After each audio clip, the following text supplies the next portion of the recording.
বদরুদ্দীন ওমর মানেই হচ্ছে এই শাসক শ্রেণীর রাজনীতিকে সম্পূর্ণরূপে বর্জন করে 90 সালে আমি প্রথম বাংলাদেশ লেখক শিবিরে যোগদান করি সাহিত্য সম্পাদক হিসেবে। তিনি এত সাহসী যে তিনি যে কোনো অবস্থাতেই শাসক শ্রেণীর চূড়ান্ত সমালোচনা করতে পারতেন। বেশ তার একটা গভীর বিশ্লেষণী এবং বিশেষ একটা পজিশন তিনি সহজেই নিতে পারতেন। বদরুদ্দীন ওমরের সঙ্গে আমার ব্যক্তিগত সম্পর্ক এবং সাংগঠনিক সম্পর্কের কারণেই ব্যক্তিগত সম্পর্ক এবং ব্যক্তিগত সম্পর্কের সাথে সাংগঠনিক সম্পর্কের যে ভেদরেখা সেটা বিলুপ্ত হয়েছিল শুরু থেকেই একেবারে। অর্থাৎ বদরুদ্দীন ওমরের সঙ্গে আমি কাজ করেছি এভাবে আমি বলি। কিভাবে? 1990 সাল থেকে 90 সালে আমি প্রথম বাংলাদেশ লেখক শিবিরে যোগদান করি সাহিত্য সম্পাদক হিসেবে। তার কিছু পরেই আমি বাংলাদেশ লেখক শিবিরের ভারপ্রাপ্ত সাধারণ সম্পাদক হিসেবে কাজ করি। সেটি 1991 সাল থেকে 1995 সাল পর্যন্ত। এই সময় আমি বদরুদ্দীন ওমরের সঙ্গে কাজ করার সুযোগ পেয়েছি। যদিও বদরুদ্দীন ওমর ওই সময় আমাদের যে সংগঠন সেই সংগঠনের এক্সিকিউটিভ কমিটিতে ছিলেন, কিন্তু তিনি আর সভাপতি ছিলেন না। আমরা জানি যে একটা দীর্ঘ সময় ধরে বদরুদ্দীন ওমরের নেতৃত্বে এই বাংলাদেশ লেখক শিবির এই সংগঠনটা গড়ে উঠেছে, এর বিকাশ ঘটেছে, এর বিভিন্ন ধরনের কর্মকাণ্ডে তার স্ফূর্তি পেয়েছে সেটা জানি। কিন্তু আমি যখন ছিলাম বাংলাদেশ লেখক শিবিরের সাধারণ সম্পাদক তখন আবার সভাপতি ছিলেন হাসান আইজুল হক, যিনি মারা গেলেন। এবং হাসান ভাইকেও একটু স্মরণ করছি এখানে এই সময় এই এই এই অনুষ্ঠানের ভেতর দিয়েও। আর সহসভাপতি ছিলেন বাংলা সাহিত্যের অন্যতম প্রধান কথাশিল্পী আখতারুজ্জামান ইলিয়াস। তো আমরা একসঙ্গে কাজ করতাম এবং বদরুদ্দীন ওমর আমরা একসঙ্গে। তো আমাদের প্রচুর সময় কেটেছে কথাবার্তা বলায়। একটা জিনিস পরিষ্কার হয়েছে আমার কাছে তখন থেকেই, যে তার মধ্যে ছিল একটা তখনই থেকেই যে একটা দুর্মদ যৌবনের উদ্দীপ্ত কর্মশক্তি, উচ্ছল প্রাণ ও প্রাচুর্য, অটুট আত্মপ্রত্যয় এবং কর্মকাণ্ডের অদম্য স্পৃহা। এটি হচ্ছে বদরুদ্দীন ওমরের বৈশিষ্ট্য, যেটা অত্যন্ত লক্ষ্যযোগ্য হয়েছিল একেবারে শুরু থেকে। 1 নম্বর। 2 নম্বর, আমি তার মতো অত সাহসী মানুষ আমি তখন আর কাউকে দেখিনি। তিনি এত সাহসী যে তিনি যে কোনো অবস্থাতেই শাসক শ্রেণীর চূড়ান্ত সমালোচনা করতে পারতেন। তার মতো সাহস আমি আমার সারা জীবনে দেশে এবং বিদেশে, আমি বিদেশে মার্ক্সবাদীদের সাথে কাজ করেছি, এখনো করে যাচ্ছি। আমি global centre for advance studies বলে একটা বামপন্থী সংগঠনের ভাইস প্রেসিডেন্ট হিসেবে কাজ করছি, যেখানে আমার কমিউনিস্ট আলান বাদিউ, যার সভাপতি ছিলেন, এখনো আছেন যুক্ত আমাদের সঙ্গে, স্টেপ ডাউন করেছেন, তার সঙ্গে কাজ করার অভিজ্ঞতা হচ্ছে আরেক কমিউনিস্টের সঙ্গে।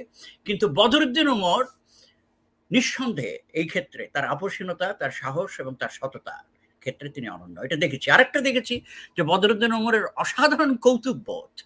একটা দল মনে করে থাকেন যে বদরুদ্দীন ওমরের চেহারার মধ্যে একটা রাগী ব্যাপার আছে। হ্যাঁ, তিনি তো রাগ, আর এই রাগের যথেষ্ট কারণও আছে। মাহমুদ দরবেশের একটা কবিতা আমার মনে পড়ে, সেই কবিতায় রাগ কেন দরকার, এবং রাগকে ঘোষণা করে মাহমুদ দরবেশ সেই কবিতায় বলছেন যে হ্যাঁ আমি রাগী, এবং বিওয়্যার অফ মাই অ্যাঙ্গার, আমার এই যে রাগ আছে এই রাগটা অবহিত, আমি কেন রাগী, রাগেরও তো কারণ আছে। যে না রাগে সে আসলে তো কোনো অ্যাটেনশন দিচ্ছে না সমাজে, এবং বলছে একটা ইংরেজিতে কথা হচ্ছে, he who is not outraged is not paying attention. Badruddin ওমরকে আমি তো আউটরেজড দেখেছি, এবং এই চিত্রটা বদরুদ্দীন ওমরের, এটি কিন্তু আমরা লক্ষ্য করি যে অনেকের কাছে বেশ গ্রহণযোগ্য একটা চিত্র, যে রাগী মানুষ। এবং কেউ কেউ আবার তাকে বলেছেন বদরাগীও, কিন্তু তিনি নিজেও স্বীকার করেছেন যে আমি তো রাগী, হ্যাঁ কেন রাগী, কিন্তু তার অসাধারণ কৌতুকবোধ। তিনি হাসতেন এবং তার কৌতুকবোধ, এই কৌতুকবোধ অনেক গল্প আমাদেরকে করতেন, এবং বিশেষ করে বাংলাদেশ লেখক শিবিরের অফিসে আমরা যখন বসে থাকতাম তখন তিনি গল্প করতেন। এই লেখক শিবিরের প্রসঙ্গে এলো বলে আরেকটি কথা বলার দরকার, যে এই লেখক শিবিরে আমরা ওই 90-এর দশকে একটা বেশ কিছু আলোচনার আয়োজন করেছিলাম। আমি সেখানে সক্রিয় ছিলাম এবং আমাকে সাহায্য করেছে বিশেষভাবে আনু মোহাম্মদ এবং আখতারুজ্জামান ইলিয়াস সেই সময়, এবং তাদের সাহায্যে আমরা একটা আলোচনা সিরিজ শুরু করি। সেখানে বাংলাদেশে মার্ক্সবাদের ভবিষ্যৎ এবং সাউথ এশিয়া এবং পৃথিবীতেই বলা যেতে পারে তার উপর বক্তৃতা করার জন্য আমরা আমন্ত্রণ জানিয়েছিলাম এজাজ আহমেদকে, ভারতের প্রখ্যাত মার্ক্সবাদী সংস্কৃতিতাত্ত্বিক এবং রাজনীতিতাত্ত্বিক, সেই বিখ্যাত গ্রন্থ ইন থিওরির প্রণেতা। তিনি এসেছিলেন এবং তিনি আমাদের এই মার্ক্সবাদের ভবিষ্যতের উপর একটা বক্তৃতা করেছিলেন। তখন বাংলাদেশ লেখক শিবিরের যে সেই আয়োজনে মানুষ উপচে পড়ছে এরকম একটা অবস্থায়, তখন এজাজ আহমেদ বদরুদ্দীন ওমর সম্পর্কে আমাকে বলেছিলেন, এবং সেটা আমার খুব স্পষ্ট মনে পড়ে। সেটাও এক ধরনের ঘরোয়া আলোচনার মধ্যে, যে এই মানুষটাকে আমি হঠাৎ করে দেখলাম একটা অসাধারণ মানুষ হচ্ছেন ওমর সাহেব। তো এটা ছিল এরশাদ আহমেদের মন্তব্য ওই সময়, আমার স্পষ্ট মনে পড়ে। তো এগুলো ব্যাপার ছিল। ওমর ভাই একসময় সিগারেট খেতেন, পরে তো সিগারেট খান নাই। আমি যখন খুব সিগারেট খেতাম তখন আমাকে মানা করতো সিগারেট একটু কম খাওয়াই ভালো, এটা আমার মনে পড়ছে, কারণ আমি একসময় খুব প্রচুর সিগারেট খেতাম। তো এটা হচ্ছে ওমর ভাইয়ের সামনেও আমি সিগারেট খেয়েছি, যদিও আমি আমার শিক্ষক সিরাজুল ইসলাম চৌধুরীর সামনে আমি কখনো সিগারেট খাই না, আমার প্রশ্নই আসে না। কিন্তু ওমর ভাইয়ের সামনে সঙ্গে সিগারেট খাওয়া, আড্ডা মারা, এগুলো তো আছেই।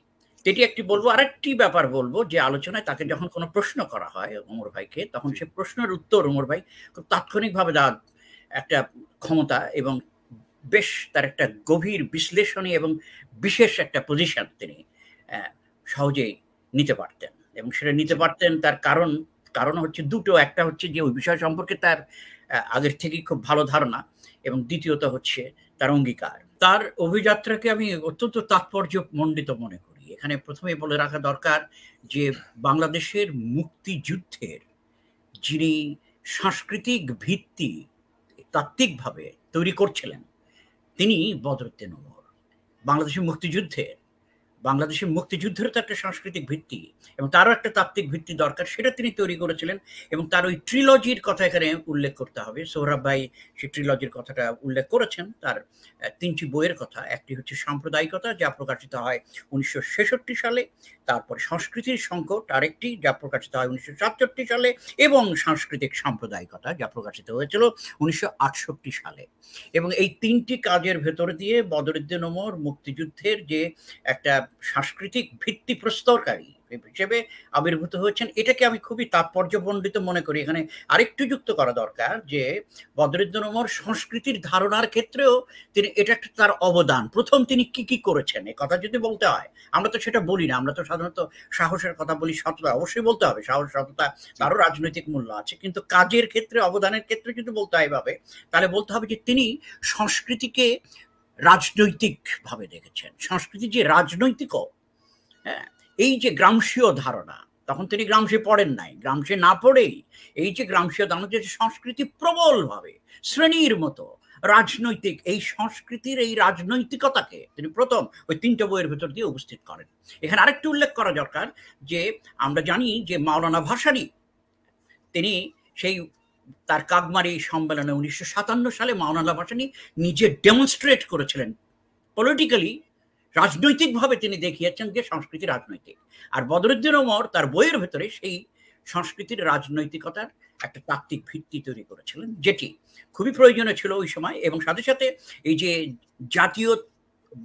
জাতীয়তাবাদী যে একটা চেতনা, এর যে উন্মেষ, এই উন্মেষকে ত্বরান্বিত করার জন্য তার বুদ্ধিভিত্তিক অবদান আছে, এটা অবশ্যই বলতে হবে। এখানে আরেকটু যুক্ত করার দরকার যে বদরুদ্দীন উমর নিজে জাতীয়তাবাদী ওইভাবে ছিলেন না কখনোই।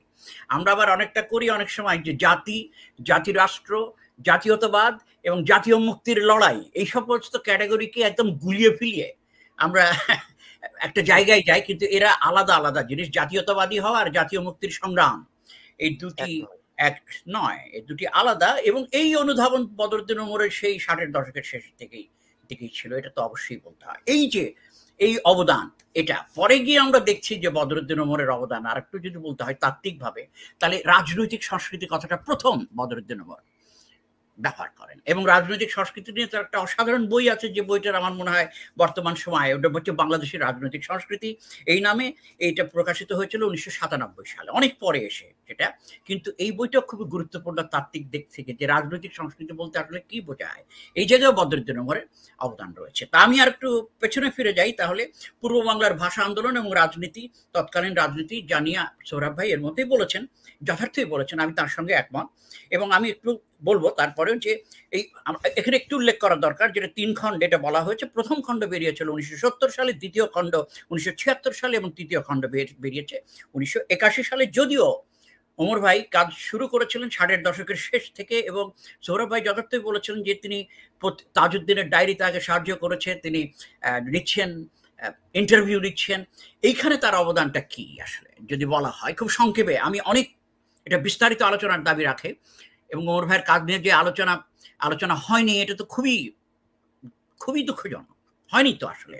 তারপর একটু বিনীতভাবে ওমর ভাইয়ের একজন নগ্ন শিষ্য হিসেবে, একজন নগণ্য শিষ্য হিসেবে বলি, আমি তার ৭৫তম জন্মবার্ষিকীতে প্রথম তার উপর প্রবন্ধ লিখি এবং সেই প্রবন্ধটা তার কাজের সমগ্রকে বিবেচনা রেখেই লেখার চেষ্টা করেছি, যেটা আমার বন্ধু নুরুল কবির সম্পাদিত নিউ এজে প্রকাশিত হচ্ছিল, যদি এটা ইংরেজি ভাষায় হচ্ছিল, কিন্তু প্রথম প্রবন্ধ আমি তখন লিখেছি এটা ভেবে যে তার উপর তো কোনো লেখা একদম তার যে কাজকে একটা মূল্যায়নধর্মী লেখা এবং মোটামুটিভাবে তার কাজের একটা সমগ্রকে বিবেচনায় রেখে একটা লেখা, পূর্ণাঙ্গ লেখা, এটা তো দরকার, করার চেষ্টা করেছিলাম। কিন্তু আমি তো মাত্র একজন মানুষ, এবং গত বছর ডেইলি স্টারে আমি ওই অল্প পরিসরে বদরুদ্দিন ওমরের তাৎপর্য সম্পর্কে যতটা লেখা সম্ভব, গত বছর আমি তার 89তম জন্মবার্ষিকীতে ডেইলি স্টারে লিখেছি। খুবই এদিক সেদিক সবাই লেখা, কিন্তু আসলে তো সত্যিকারের অর্থে তো লেখা হয়নি। এটি হচ্ছে কথা, এটা বাস্তবতা। আমরা তো ঠিক এই এদিক সেদিক কিছু এক্সেপশন নিয়ে তো কথা বলছি না, প্যাটার্ন নিয়ে কথা। বদরুদ্দিন ওমর যেটা করেন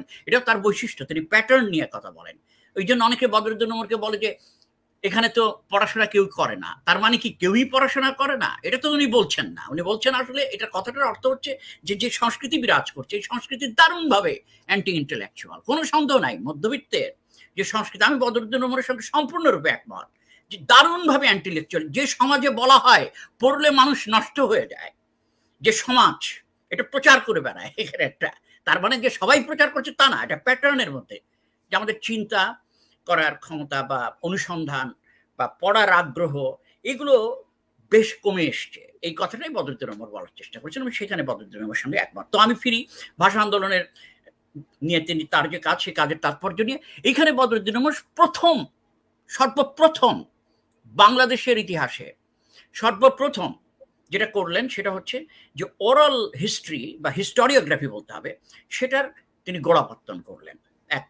২ নম্বর তিনি যেটা করলেন সেটা হচ্ছে যে ইতিহাস সাধারণত ব্যক্তিকেন্দ্রিক হয়ে এসছে। আমরা যখন ইতিহাস লিখি, আমরা শেখ মুজিবুর রহমান কত বড় ছিলেন, ভাসানী কত বড় ছিলেন, ভাসানীর প্রতি আমার অসীম শ্রদ্ধা, বলছি উনি কত বড় ছিলেন, ওই লেখক কত বড় ছিলেন, ও কত বড় ছিলেন, তার কি অবদান ছিল, তার কি দোষ ছিল, তার কি গুণ ছিল, এই যে ব্যক্তিকেন্দ্রিকতা, এটাকে ধসিয়ে দিয়ে ধ্বংস করে বদরুদ্দিন ওমর ইতিহাস করার ক্ষেত্রে তার যে প্রেমিসটা হচ্ছে সেটা হচ্ছে ইতিহাসের নির্মাতা হচ্ছে জনগণ। আর জনগণ মানে কারা? আমরা তো জনগণ শব্দটা ফাঁকা বলি হিসেবে, বর্গ হিসেবে ব্যবহার করি, তাই না?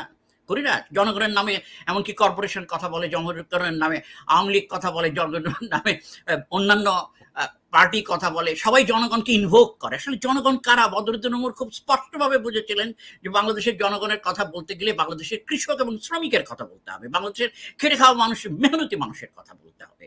সেই মেহনতি মানুষকে ইতিহাসে সর্বপ্রথম যিনি কেন্দ্রিকতা দেন তিনি হচ্ছেন বদরুদ্দিন ওমর। এই তাৎপর্যটাকেও আমাদেরকে পরিষ্কারভাবে আন্ডারলাইন করতে হবে, চিহ্নিত করতে হবে এই যে ইতিহাস রচনার ক্ষেত্রে। এটি হচ্ছে গুরুত্বপূর্ণ। এখন আমরা হাল আমলের সাবঅল্টার্ন হিস্টোরিওগ্রাফারদের কথা বলা হয়, অবশ্যই বদরুদ্দিন ওমরের সঙ্গে হাল আমলের সাবঅল্টার্ন হিস্টোরিওগ্রাফারদের মেথোডোলজিক্যাল অনেক দূরত্ব, বলা যেতে পারে দূরতিক্রম্য, বিপ্রকর্ষ। কিন্তু বদরুদ্দিন ওমরের যে ইতিহাস রচনার ধারাটাকে আমরা বলতে পারি রাইটিং হিস্ট্রি ফ্রম বিলো, এই যে ধারাটা, এটার প্রবর্তক তিনি। এইভাবে বদরুদ্দিন ওমরের তাৎপর্যকে আমাদেরকে চিহ্নিত করতে হবে বুদ্ধিবৃত্তিক দিক থেকেও, কারণ বুদ্ধিবৃত্তিক তো অবদান আছে। আরেকটু যুক্ত করার দরকার, অবশ্যই তাকে বুদ্ধিজীবী হিসেবে পরিচয় না করিয়ে দেওয়া ছাড়া উপায় থাকে না, কিন্তু তিনি বুদ্ধিজীবীর চেয়েও তিনি একজন বড় রাজনীতিক। তিনি যে কত বড় রাজনীতিক সেটা শুধু সংখ্যা দিয়ে বিচার করলে হবে না। বাংলাদেশে পৃথক রাষ্ট্রিক সত্তা হিসেবে বাংলাদেশের অভ্যুদয়ের পর থেকে আজ পর্যন্ত বাংলাদেশের সাচ্চা কমিউনিস্ট রাজনীতির একমাত্র সাচ্চা প্রতিনিধি এবং প্রতীক হচ্ছেন বদরুদ্দিন ওমর। বদরুদ্দিন ওমর না থাকলে বাংলাদেশের কমিউনিস্ট রাজনীতির কোনো চিহ্নই থাকতো না। শুধু সংখ্যা দিয়ে বিচার করলে হবে না, রাজনীতি কি ধরনের করছেন সেটাও দেখতে হবে। সুতরাং রাজনীতিক হিসেবেও বদরুদ্দিন ওমরের ঐতিহাসিক তাৎপর্য এবং সাম্প্রতিক তাৎপর্য রয়েছে, কথা অবশ্যই বলতে হবে। বদরুদ্দিন ওমরের বর্তমান সময়ের প্রাসঙ্গিকতা হচ্ছে এই যে বদরুদ্দিন ওমর আমাদেরকে দেখিয়ে গেছেন যে কিভাবে আমাদের এই মূলধারার রাজনীতি, শাসক শ্রেণীর রাজনীতি, এটা অন্তঃসার শূন্য এবং এটা যে মুক্তির কোনো পথ আনবে না তাতে কোনো সন্দেহ নেই। সুতরাং বদরুদ্দিন ওমর মানেই হচ্ছে এই শাসক শ্রেণীর রাজনীতিকে সম্পূর্ণরূপে বর্জন করে তাকে রিফর্ম করে না, রিফর্ম তো হচ্ছে রিফর্ম, আবার আপনি তাকে সংস্কার করা, হ্যাঁ সংস্কার করা না, সম্পূর্ণরূপে বর্জন করে নতুন নতুন বিপ্লবী রাজনীতির ব্যাপার। এটি হচ্ছে বদরুদ্দীন ওমরের প্রাসঙ্গিকতা। এখন একটু বলি, বদরুদ্দীন ওমর কি নিজেই নতুন বিপ্লবী রাজনীতির পক্ষে ছিলেন বা থাকেন তো একটা অর্থে। আমি তার আরেকটা সাক্ষাৎকার, সমকালের সাক্ষাৎকারেও দেখেছি তিনি দিয়েছেন, সেখানে বদরুদ্দীন ওমর পরিষ্কার করে বলছেন যে আমাদের যে সমাজতান্ত্রিক লড়াই, এটা তো আর একটু চীনে যেভাবে হয়েছিল আর যেভাবে সোভিয়েত ইউনিয়নে হয়েছিল, তার নিজের স্পষ্ট উচ্চারণ, সোভিয়েত ইউনিয়নে যেভাবে হয়েছিল সেভাবে করলে তার হবে না। অর্থাৎ তিনি পরিষ্কারভাবে বলছেন যে লড়াইটাকে ভিন্ন হতে হবে। এটা চীনের সমাজতান্ত্রিক সময়ে ফিরে গিয়ে সেই প্রত্যাবর্তন তো সম্ভব না, একেবারে এমনি তো সম্ভব না, প্র্যাকটিক্যালি থিওরিটিক্যালি কোনোভাবেই সম্ভব না। সুতরাং এই নতুন বিপ্লবী রাজনীতির গোড়াপত্তন এটা করতে হবে। এটা হচ্ছে বর্তমান সময় বদরুদ্দীন ওমরের প্রাসঙ্গিকতাটা হচ্ছে যে একটা রাজনীতি দরকার, যে রাজনীতি আমাদের এই সমাজের খোল নলচে পাল্টে দিয়ে একটা নতুন সমাজ তৈরি করা হয় দিকে আমাদেরকে এগিয়ে নিয়ে যাবে। এখানে কি যুক্ত করার দরকার মুক্তিযুদ্ধের কিন্তু 3টা ঘোষিত নীতির কথা আমি প্রায় বলি। 3টা ঘোষিত নীতি ছিল এমনকি মুক্তিযুদ্ধে, সেই আওয়ামী লীগের নেতৃত্বে 3টা ঘোষিত নীতি, সাম্য, মানবিক মর্যাদা এবং ন্যায় বিচার। তো এই সাম্য কি প্রতিষ্ঠিত হয়েছে? ন্যায় বিচার কি আমাদের কতটা আছে? আমরা তো উন্নয়নের একটা জয়গান আমরা গেয়ে যাই এবং একটা প্রোগ্রেস মানে প্রগতির একটা ন্যারেটিভ, সেটাও আমরা এর মধ্যে ফেঁদে বসে আছি। বাংলাদেশে 50 বছরে উন্নয়ন তো হয়েছে, তো একটা বিশেষ ইন্ডিকেটর ব্যবহার করে এই উন্নয়নটা অবশ্যই লক্ষ্যযোগ্য, অস্বীকার করার দরকার নাই। কিন্তু এই উন্নয়নের মানে কি জনগণের উন্নতি হয়েছে? এই উন্নয়নের মানে কি আমাদের দেশে বৈষম্য কমেছে, বরঞ্চ বৈষম্য বেড়েছে? বদরুদ্দীন ওমর তো এই বৈষম্যের নিয়ে প্রচুর লিখেছেন, কথাবার্তা বলেছেন। যতদিন এই বৈষম্য থাকবে ততদিন বদরুদ্দীন ওমরের প্রাসঙ্গিকতা থাকবে, যতদিন এদেশের ডানপন্থী রাজনীতির আগ্রাসন থাকবে ততদিন বদরুদ্দীন ওমরের প্রাসঙ্গিকতা থাকবে, যতদিন এই মধ্যবিত্ত সমাজে ব্যক্তিকেন্দ্রিকতা নগ্নভাবে উপস্থিত থাকবে ততদিন বদরুদ্দীন ওমর প্রতিরোধী কণ্ঠস্বর হিসেবে আমাদের জন্য প্রাসঙ্গিক। যতদিন এই সমাজে সমষ্টির চেয়ে ব্যক্তি প্রধান হয়ে দাঁড়ায় ততদিন পর্যন্ত বদরুদ্দীন ওমর এই আমাদের জন্য প্রাসঙ্গিক হয়ে পড়ে। এইবার আহমদ সাফার সম্পর্কে একটু বলি যে আহমদ সাফার সাথে তো আমার সময় কেটেছে ব্যক্তিগতভাবে অনেক, এবং বদরুদ্দীন ওমরকে নিয়ে কথাও হয়েছে 90-এর দশকে আহমদ সাফার সাথে আমার। আহমদ সাফার কথা এখানে উল্লেখ না করলে হবে না বদরুদ্দীন ওমর প্রসঙ্গে। আহমদ সাফার বইয়ের একটা ভূমিকাও লিখেছেন বদরুদ্দীন ওমর, সেটা নিয়ে বিতর্ক আছে আমরা জানি। কিন্তু আহমদ সাফা বদরুদ্দীন ওমর সম্পর্কে কি ভাবতেন সেটা তো তার সাক্ষী আমি নিজে তার সাক্ষী, এবং সেই সাক্ষী হিসেবে বলছি, এবং বদরুদ্দীন ওমরের একজন নগণ্য শিষ্য হিসেবে বলছি, একজন নগণ্য কমিউনিস্ট হিসেবে বলছি। আমি তো নিজে কমিউনিস্ট রাজনীতি তো খুবই বিশ্বাস করি এবং এখনো আছি। আমার কমিউনিস্ট রাজনীতি থেকে আমি ব্যক্তিগতভাবে মনে করি যে আমি এতে মোটেই আস্থা হারাই নাই। কমিউনিস্ট রাজনীতির প্রয়োজনীয়তার দিক থেকে বদরুদ্দীন ওমর প্রাসঙ্গিক। আহমদ সাফা খালি তো আর বলেন নাই যে আমি বদরুদ্দীন ওমরের যুগে বাস করি বলে গর্বিত, বদরুদ্দীন ওমরের ওই যুগে বাস করেন বলে তিনি গর্বিত। আরেকটা কথা তিনি আমাকে বলেছিলেন, আপনার এই অনুষ্ঠানের মাধ্যমে এই কথাটাকে সামনে আনতে হবে। বদরুদ্দীন ওমর বলেছেন যে মধ্যবিত্ত সমাজ থেকে এগিয়ে আছেন বদরুদ্দীন ওমর, মধ্যবিত্ত যে সমাজ তার থেকে অনেক বেশি অ্যাডভান্সড। সুতরাং বদরুদ্দীন ওমর কি মধ্যবিত্ত সমাজকে ক্যাচ করতে পারছেন না, নাকি মধ্যবিত্ত সমাজ বদরুদ্দীন ওমরকে ক্যাচ করতে পারছেন না? এটা একটা প্রশ্ন দাঁড়িয়েছিল। অর্থাৎ আমরা বদরুদ্দীন ওমর রাজনৈতিকভাবে ব্যর্থ, নাকি মধ্যবিত্ত সমাজ অলরেডি রাজনৈতিকভাবে ব্যর্থ হয়ে বসে আছে? এই প্রশ্নটা উস্কে দিয়েছিলেন একসময় বদরুদ্দীন ওমর। আমি সভা ভাইয়ের কথাটাকে আমি একটু টেনে আমি এইভাবে এই প্রশ্নটা রাখলাম।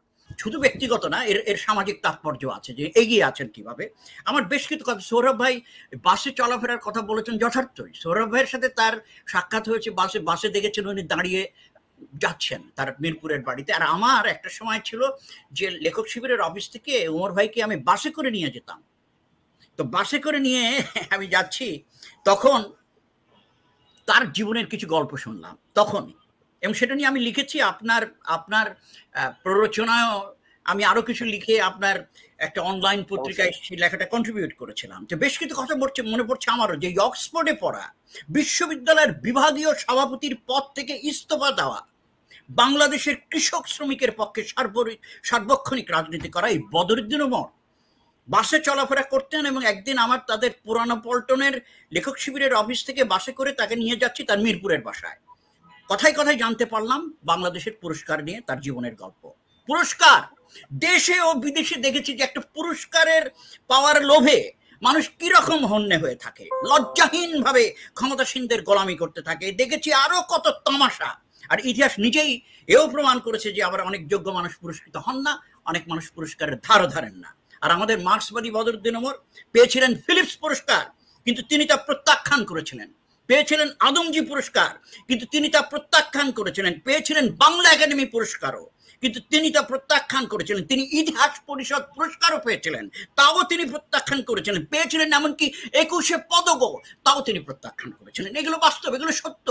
যে উনি যে এগিয়ে আছেন সেরকম মধ্যবিত্ত সমাজ তো একটা পেলে, একটা পুরস্কার পেলে তো একেবারে গদগদ হয়। পুরস্কার কিভাবে পেতে হবে না পেতে হবে এইসবের ব্যাপার, সেখানে বদরুদ্দিন ওমর তো অনেক আগের থেকেই এগিয়ে আছেন। সুতরাং আহমদ সাহেবের কথাটা যথার্থই। হ্যাঁ, আমি সেদিনের সেই বাসে তার পাশে বসেই লক্ষ্য করলাম যে বাক্যের গনগনে চুল্লিতে শব্দ সব ফুটছিল টক বক করে।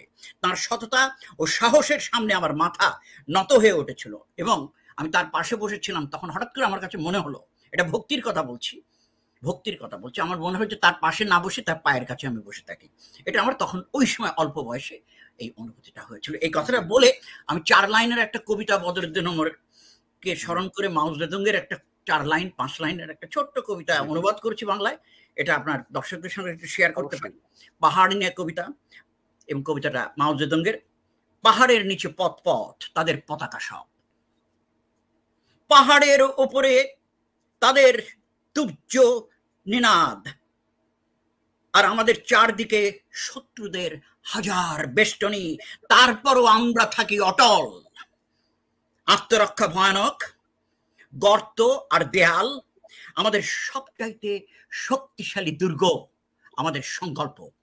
আমাদের সবচাইতে শক্তিশালী দুর্গ আমাদের সংকল্প। এই সংকল্প গর্জে ওঠে, গর্জে ওঠে, গর্জে ওঠে। বদরুদ্দিন ওমর আমাদের এই গর্জমান, এইভাবে বলা যেতে পারে, এই সংকল্পের, এবং নিজেই সংকল্প ইনকার্নেট।